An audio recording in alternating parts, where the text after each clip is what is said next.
एक अध्ययन हिंदू नववर्ष पर।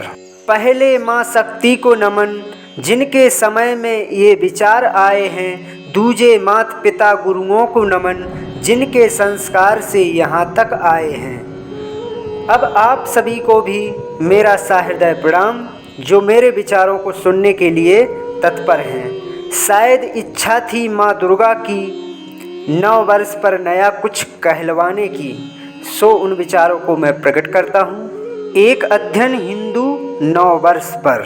हमारा विक्रम संवत हिंदू नववर्ष केवल चैत्र शुक्ल प्रतिपदा को ही नहीं होता।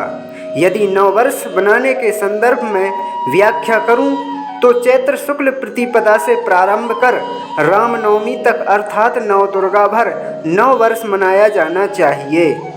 प्रकृति से सीखो, बसंत से सीखो। महीनों पहले नववर्ष मनाने की तैयारियां करती हैं, सजती हैं, संवरती हैं और नव वर्ष के आगमन पर तो उनकी सुंदरता चरम सीमा तक होती है। स्वागत की बात की जाए तो सामान्य पुरुष या स्त्रियों के द्वारा नहीं, महाशक्ति नौ देवियाँ 9 दिन रामनवमी तक स्वागत के लिए उपस्थित रहती हैं।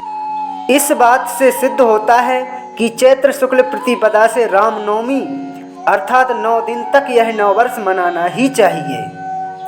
जैसे मनाए जाते त्योहार सावन अष्टमी तक, दीपावली एकादशी तक और होली रंग पंचमी तक। लेकिन हम आप एक ही दिन चैत्र शुक्ल प्रतिपदा को बधाइयाँ देकर निकल लेते हैं। अब आप ही बताइए कि कोई वस्तु बाजार से खरीदते हो जैसे कपड़ा आदि, और घर में क्या एक ही दिन नए कहलाएंगे?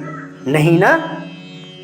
तो ऐसे ही हमारा नूतन वर्ष है।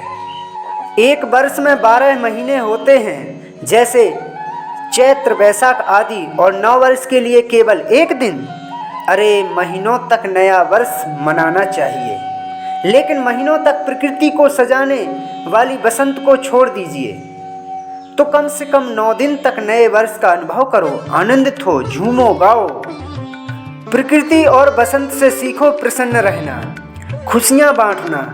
नए वर्ष के आने की खुशी में महीनों पहले माघ माह में होने वाली शुक्ल पक्ष बसंत पंचमी से धीरे धीरे सजने संवरने लगती है और जाके रंग पंचमी तक निखरती है, और नए वर्ष पर तो सुंदरता की हर चीज बिखेर देती है और जाते जाते बैसाख भी नहीं छोड़ती। निष्कर्ष यह है कि प्रकृति चतुर्मास नया वर्ष मनाती है।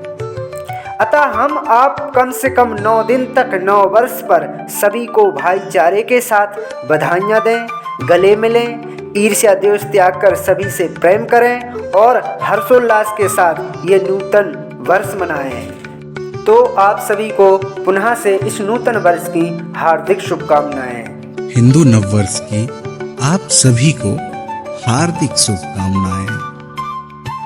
इसी बात पर विचार मंथन करके हमने एक कविता लिखी है, जो बीते 9 दिन में ही पूर्ण हुई है, जिसका शीर्षक है ये है अपनी ऋतु बसंती, ये है अपना वर्ष नया, ये है अपना वर्ष नया। नेक्स्ट वीडियो भाग 2 अब मूल कविता पर।